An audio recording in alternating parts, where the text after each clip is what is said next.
देखिए, आज मैं दिल्ली से और मेरे बड़े भाई विनय दुबे जी मुंबई से चलकर आए हैं। सिर्फ और सिर्फ इसलिए आए हैं कि जिस तरीके से इजराइल के यहूदियों ने जिस तरीके से मस्जिद अल-अक्सा हो या फिर फिलिस्तीन के छोटे छोटे बच्चे हों, उनको मारने का काम किया है, जो इंसानियत और मानवता को शर्मसार करने का काम किया है।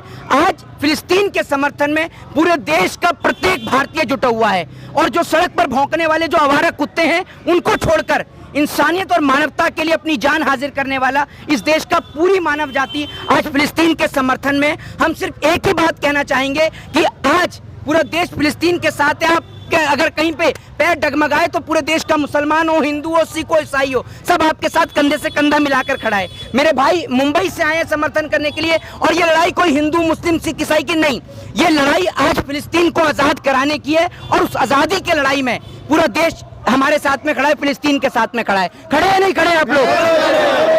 मेरे भाई विनय दुबे जी भी मुंबई से आए हुए हैं जी। ये इंसानियत की लड़ाई है। देखिए, मैं नहीं जानता कि इजराइल फ़लस्तीन का क्या मसला है। मुझे नहीं पता है कि उनके आंतरिक मसले क्या हैं, बाहरी मसले क्या हैं। मुझे नहीं पता है कि अमेरिका कौन समर्थन कर रहा है, किसको क्या समर्थन है। मुझे नहीं पता है कि नरेंद्र मोदी जी ने क्या किया, क्या नहीं किया। मैं सिर्फ टीवी में जब भी खोल के देखता हूँ, छोटे छोटे बच्चों की मौतें देखता हूँ। मैं जब टीवी में देखता हूँ तोप के आगे बांध कर बच्चों को मार दिया जा रहा है, ये चीज़ देखता हूँ। मैं आज यहाँ पर खड़ा हूँ उन बच्चों के साथ में और मेरे साथ पूरा विश्व खड़ा है। जो भी इंसानियत को रखते हैं, जिनके भी इंसानियत दिल में बसती होगी, इस तरह की घटना के पीछे रहेंगे, उनका विरोध करेंगे कि बच्चों के आप लड़ाई लड़िए, युद्ध लड़िए, मर्दों जैसा लड़िए।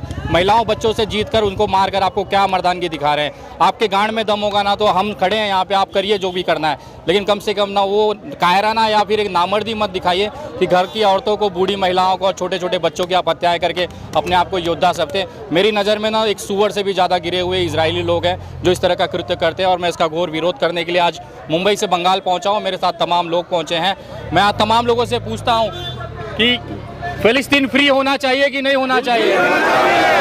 इजराइल तेरी तानाशाही नहीं चलेगी, नहीं चलेगी। इजराइल तेरी तानाशाही नहीं चलेगी, नहीं चलेगी। अमेरिका तेरी तानाशाही नहीं चलेगी, नहीं चलेगी। अमेरिका तेरी तानाशाही नहीं चलेगी, नहीं चलेगी। पूरा देश एकजुट है, पूरा विश्व एकजुट है कि इजरायली लोगों को शर्म से चुल्लू भर पानी में डूब मरना चाहिए। हर एक बंदा फिलिस्तीन के साथ है। मुझे मस्जिद से, इस्लाम से, मुसलमान से कोई मतलब नहीं। मैं एक ब्राह्मण इंसान हूँ और मैं फ़लस्तीन के साथ खड़ा हूँ। ये समर्थन में अगर आप मेरा जो भी उखाड़ सकते उखाड़ लीजिए, मुझे जेल में डाल लीजिए, मुझे जो आप मेरा बिगाड़ सकते बिगाड़िए, लेकिन आखिरी सांस तक मैं फ़लस्तीन के साथ था, हूँ और आजीवन रहूँगा। फ़लस्तीन जिंदाबाद। और हमारी माओ और बहनों की इज्जतों पर हमला किया जा रहा है, तो क्या हम खामोश रहेंगे? Free free free free free free Aqsa के लिए, अक्सा के लिए और कुछ दूर तक जाने दे। लिहाजा उन्होंने हमारी बात को कबूल किया, हमारा कॉपरेट किया और यहाँ तक आने के लिए हमें परमिशन दिया। अब चूंकि यहाँ पे हम अपना प्रोटेस्ट को यहीं पे कुछ देर के लिए रोककर और 4-5 लोग जो अमेरिकन एम्बेसी में डिपुटेशन देने जाएंगे, जो जिम्मेदार तय है, वो यहाँ से 5 लोग जाएंगे अमेरिकन एम्बेसी, वहाँ डिपुटेशन देंगे। आपकी हमारी जो बातें हैं यहाँ हम लोग अभी जैसा कि ऐलान हुआ, आप लोग इसी तरह से इस प्रोटेस्ट को, जिस तरह से पीसफुल प्रोटेस्ट है, इसी तरह से उस वक्त तक पीसफुल बनाए रखेंगे जब तक के लोग अमेरिकन एम्बेसी से नहीं आ जाते। आप लोग इसका free free India with, India with Palestine, India with, India with free free free free Palestine, Aqsa Aqsa. बस हम उम्मीद करते हैं कि आप हजरात अपने कपड़ों की परवाह किए बगैर 5 रुपये 10 रुपये में कपड़े धुल जाएंगे। हमने आपके साथ हम जा नहीं सके, लेकिन आपके साथ खड़े रहने का इजहार हमने कलकत्ता के सरजमीन में खड़े होकर अहद किया है। सोशल एक्टिविस्ट विनय दुबे भाई और मोहित शर्मा जी, ये तमाम लोग जो है लगातार विरोध प्रदर्शन कर रहे हैं, तो इनसे जुड़े बातचीत करें। विनय भाई, सबसे पहले कि अभी पूरे देश भर में विरोध प्रदर्शन हो रहा है पिछले 15 दिनों से, मगर अभी तक वॉर रुका नहीं। सर देखिए, हर चीज़ का अपना एक मसला है और जिस तरह से इस तरह से तानाशाही की जा रही है इजराइल की तरफ से फ़लस्तीन बच्चों पे ना, तो पूरा विश्व एकजुट हो रहा है।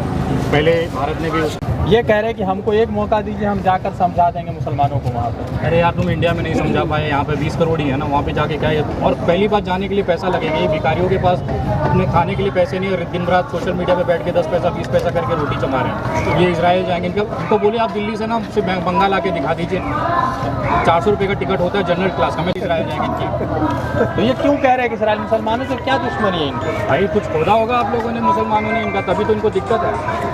अगर कुछ ना कुछ आप लोगों ने नहीं किया होगा तो उनको दिक्कत कहाँ से होगी? तो विरोध प्रदर्शन से चीज़ें बाइकआउट हो रही, क्या विनय दुबे भी इसराइली प्रोडक्ट का बाइकआउट कर रहे हैं? देखिए मैं तो पूरी तरह से पहले से भी इसके विरोध में रहा हूँ, जहाँ तक ये पूरी कोशिश रहती है कि मेरी किस तरह की चीज़ें ना हो, क्योंकि ये ऐसे नहीं सुधरेंगे, इनका आर्थिक बहिष्कार होगा, इनका हर तरह से हम लोग जब तबाही करेंगे तभी जाके ये चीज़ें रुकेंगी। नित्यानंद कह रहे हैं कि हमको भेज दीजिए तो हम जो है पूरे मामलात को देख लें। हाँ बराबर भेज दो यार, मैं तो कह रहा हूँ तुरंत भेजो, जाके मालिश तो करवाए कम से कम वहाँ पे। वो और कर क्या सकते हैं, यहाँ पे भी था तो मालिश ही करवाता था, तो इजराइल भेज दो कम से कम, वहाँ पे कोई तो खुश होगा। ठीक है मोहित शर्मा जी, अभी विरोध प्रदर्शन चल रहा है लगातार, आप कह रहे हैं कि गलत हो रहा है, आप किसके समर्थन में खड़े? देखिए, जहाँ जिस समर्थन में हमारे पिताजी खड़े रहे, हमारे दादाजी खड़े रहे, हम तो उसी समर्थन में खड़े रहेंगे ना। मेरा साथ दे रहे हैं और जब तक जिंदा है साथ देते रहेंगे। तो जो लोग जा रहे हैं फलस्तीन के खिलाफ, उनसे ये कहो कि आप अरुणाचल प्रदेश चले जाएं पहले, और वहाँ जाके चाइना ने जो हमारी जमीन को कब्जा किया है उसको छुड़वा लें। अपने देश की जमीन छुड़वाई नहीं जा रही है और वहाँ जाने की ये बात कर रहे हैं। ये वही लोग हैं जो कश्मीर में प्लॉट लेने की बात कर रहे थे, अब इजराइल में प्लॉट लेने की तैयारी कर रहे हैं। मणिपुर में गए नहीं मगर फलस्तीन जाकर, इजराइल जाकर रिपोर्टिंग हो रही है। भाई आप एक बात मुझे बताइए, मणिपुर में इसलिए रिपोर्टिंग नहीं हो रही थी क्योंकि वहाँ पर इनके डैडी जी मुख्यमंत्री थे, उनके चाहने वाले मुख्यमंत्री थे।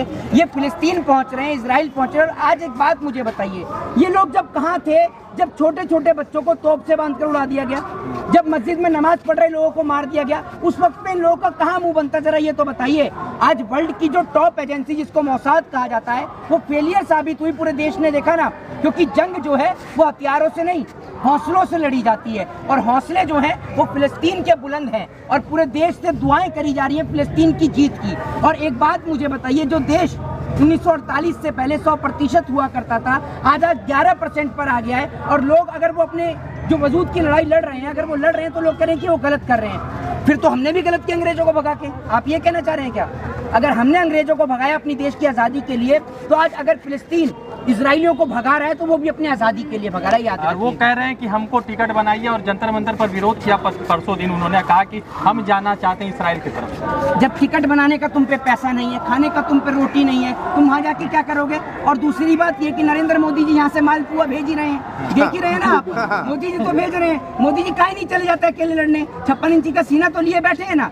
नरेंद्र मोदी जी ने जो इजराइल को उस टाइम पे समर्थन दिया, वो पूरे देश के खिलाफ गए, वो ऐसे खिलाफ गए, हमारे देश के जितने भी प्रधानमंत्री, वाजपेयी जी से लेकर मनमोहन सिंह से लेकर इंदिरा गांधी जी तक, और प्रधानमंत्री नरेंद्र मोदी पहले देश के प्रधानमंत्री हैं जिन्होंने फिलिस्तीन का दौरा भी किया, उसके बाद भी वो इजराइल के साथ खड़े होते, क्या शर्म नहीं आती है? अब रिलीफ का बहुत बड़ा टैंकर भी तो भेजा ही उन्होंने, फिलिस्तीन के समर्थन में भेजा है ना। तो अब तो भेजेंगे, क्योंकि दिखनी क्या पूरे देश की आवाम। जब वाजपेयी जी का स्टेटमेंट जगह जगह वायरल होने लगा, वाजपेयी जी ने इस बात को कहा कि अरबियों की जिस जमीन पर इजराइल ने, यहूदियों ने कब्जा कर रखा, वो उसको खाली करें। और सबको पता है कि ये कब से यहूदियों की जमीन जो है, वो इजराइलियों जो फिलिस्तीनियों की जो जमीन है उस पर यहूदी कब्जा करके बैठे हैं। मस्जिद अल-अक्सा जो है वो इस देश के मुसलमान की नहीं, पूरे विश्व के मुसलमानों की आन बान और शान है। उसके लिए ये अपना सर कलम भी करवा सकते हैं, और मस्जिद अल-अक्सा अब आज़ाद होकर रही है, बात याद रखिए। विनय भाई एक आखिरी सवाल, रूबिका लियाकत, अमीश देवगन, ये तमाम बड़े नाम है। रूबिका भी गई हुई है इसराइल और तमाम बम के दृश्य को दिखा रही। मणिपुर नहीं गई, इसराइल चली गई। मणिपुर बगल में था, सोचे क्या करे, बाहर दूर चली गई। देखिए ये ना वो भांड है ना जिनको आप पैसे देके कहीं पे भी नचवा लो। इजराइल से पैसा आया होगा तो गई घाघरा उठा के नाचने, मणिपुर वालों ने पैसा नहीं दिया तो बेचारी क्यों जाएगी? भाई मैं बता रहा हूँ ना कि आप भी करा सकते हैं। भाई आप किसी को रूबिका लियाकत बोल लीजिए, चाहे अंजना ओम कश्यप बोलिए, चाहे जो भी हो, जितने भी गोडी मीडिया है ना, उनको सिर्फ पैसे से मतलब है। आप उनका मुंह मांगा पैसा दीजिए, वो आपके घर में आके घाघरा उठा के नाचेगी, मैं दावे के साथ। क्या बात है, क्या बात। और आप इत्मीनान रखिए, आज मेरी बेटी 11 साल की है, जिस दिन मैं शादी कराऊंगा ये तारे जितने भी गोदी मीडिया है ना, मुंह मांगा पैसा देके अपने यहाँ पे शादी में, मेरे बच्चे की शादी में नहीं नचवाया तो मैं एक बाप की औलाद नहीं। इस विरोध प्रदर्शन से क्या असर होगा, कुछ फर्क? देखिए दबाव बहुत देश है, पूरे विश्व में दबाव है। आज इजराइल से लेके तमाम जो अमेरिकन समर्थन है, सारे लोग डरे हुए हैं कि हमने गलत स्टेप ले लिया है इजराइल के साथ खड़े होकर। धीरे धीरे देखिए ना, जिसका घर वो पूरे विश्व में होता था कि इजराइल जैसी टेक्नोलॉजी नहीं है, हमास ने उसकी औकात दिखा दी। 5000 रॉकेट दागे, 80 से 90 उसके हेडक्वार्टर में, तो कहा है कि तुम्हारी आईबी इंटेलिजेंसी कर गया, कौन सी टेक्नोलॉजी, आयरन डोम कहाँ चला गया आपका। तो सभी ने देखा, ये सिर्फ भौकाल होता है, कमर्शियल डील होती है, क्योंकि वो डरा के दिखाता है कि हमारे पास इतनी हाईएस्ट टेक्नोलॉजी है। बच्चे को देखते हैं तो दर्द होता है, जिनके लाशें हैं, सर नहीं है, पैर नहीं। सर देखिए, आपके दिल में दर्द है, मेरे दिल में दर्द है। कारण है कि हमारे पास बच्चे हैं, जिसकी औलाद नहीं होगी उसको क्या दर्द पूछेगा। आज नरेंद्र मोदी से पूछता हूँ, पहले दिन इजराइल का समर्थन कर दिया, इजराइल ने आज तक इतने बच्चों को मारा है, छोटे छोटे बच्चों को तोप के आगे लगा दिया, वो क्या जानेगा कि एक बच्चे की दर्द क्या होता है। शादी करके यशोदा बहन को तो छोड़ के भाग गया, उसको पता कैसे चलेगा कि एक बच्चा एक पिता के लिए एक बेटी या एक बेटा कितना कीमती होता है। मोहित भाई, एक आखिरी बात कि जब इस वीडियोस को आप देखते हैं तो सब लोग रोने के कगार पर आ जाते हैं, क्योंकि छोटा बच्चा का धर्म नहीं होता कुछ। तो क्या आप किस तरह से देखते हैं जब वीडियो आता है? देखिए, एक बात मैं आपको बताता हूँ, सीधे तौर पर जिस तरीके से इंसानियत और मानवता को इन्होंने शर्मसार करने का काम किया है, और आज ये कोई पहली बार नहीं है। मस्जिद अल-अक्सा पर इससे पहले भी कई बार हमला किया गया है। गाज़ा पट्टी जो है, कई बार आप ये सोचकर देखिए ना, जब इनको मार के भगाया गया तब इनकी जो जंग की लड़ाई जो लड़ी, यहूदियों के लिए लड़ाई जो लड़ी, वो मुसलमानों ने लड़ी। फिर तुर्क ने इनका साथ दिया, फिर उसके बाद में रोमन एम्पायर ने जब इनको मार के भगाया, उस वक्त पर इनको यहाँ पर शरण दी गई, फिलिस्तीन के अंदर में इनको शरण दी गई शरणार्थी के तौर पर। जैसे बांग्लादेश से रोहिंग्या आकर यहाँ पर रह लेते हैं शरणार्थी के तौर पर, सेम उसी तरीके से फिलिस्तीन ने इनको शरण दी कि कोई बात नहीं, आप लोग आपको मार के भगा रहे हैं, आप हमारे पास में रहो। इस देश के मुसलमान के लिए जो शब्दों का प्रयोग किया जाता है ना जनाब, बहुत बड़ा दिल था मुसलमान का, तभी तो उसने शरण दी अपने यहाँ पर, और अपने यहाँ पर शरण दी और उनको कहा कि आप हमारे यहाँ पर रहो। लेकिन उन्हीं के बच्चों को मारा जा रहा है, उन्हीं की वाइफ को मारा जा रहा है, उन्हीं के माँ को, बहनों को विधवा किया जा रहा है, तो आज वो अपने वजूद की लड़ाई ना लड़ेंगे? जरा ये बताइए, दर्द हुआ क्यों नहीं होगा सर दर्द? आज एक बात मुझे बताइए, क्यों दर्द नहीं होगा और किसको दर्द नहीं होगा? जिसकी माँ का छोटा सा बच्चा चला गया और वो माँ आंख से आंसू टपका रही है, और सोचिए आप। लेकिन मैं आपको एक बात बताता हूँ, वो अपने मुल्क के लिए, अपनी कौम के लिए, अपने देश, अपने वतन के लिए गया है। ये याद रखिएगा, ये जो छोटे छोटे बच्चों, फलस्तीन जिंदाबाद, जिंदाबाद जिंदाबाद, इस्राइल मुर्दाबाद, मुर्दाबाद मुर्दाबाद, इस्राइल मुर्दाबाद, मुर्दाबाद मुर्दाबाद, फलस्तीन तुम संघर्ष करो, हम तुम्हारे साथ हैं, फ्री फ्री फलस्तीन, फलस्तीन फलस्तीन।